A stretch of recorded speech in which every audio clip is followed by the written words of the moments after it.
भाजपचे आमदार संजय केनेकर यांचं एक वादग्रस्त विधान समोर आलंय। मनोज जरांगे हा शरद पवारांचा सुसाइड बॉम्बर असं वक्तव्य संजय केनेकर यांनी केलेलं आहे आणि याच वक्तव्यावर आता वाद होण्याची शक्यता वर्तवली जाते। संजय केनेकर यांचं वादग्रस्त विधान एकतर इकडे मराठा बांधव बरेच आक्रमक झाल्याचं पाहायला मिळते आणि त्याच पार्श्वभूमीवर भाजपचे आमदार संजय केनेकर यांचं हे वादग्रस्त विधान समोर आलंय। मनोज जरांगे हा शरद पवारांचा सुसाइड बॉम्बर असं वक्तव्य संजय केनेकर यांनी केलंय।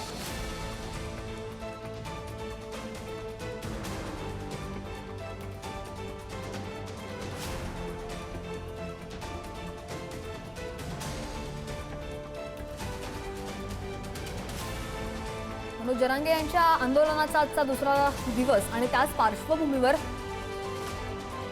आपण पाहतोय आंदोलन एकवटल्याचं पाहायला मिळतंय। मात्र दुसरीकडे भाजपचे आमदार संजय केनेकर यांनी वादग्रस्त विधान केलंय।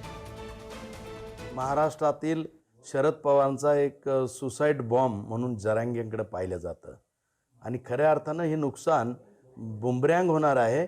हा सुसाइड बॉम्ब त्यांनी व्यक्तिगत द्वेषापोटी शरद पवारांनी हा खऱ्या अर्थानं मुख्यमंत्री या राज्याचे जे प्रगतिशील मुख्यमंत्री आहे देवेंद्रजी फडणवीस यांच्यावर हा बॉम्ब सोडलेला आहे, परंतु निश्चित हा बुमरँग होणार आहे।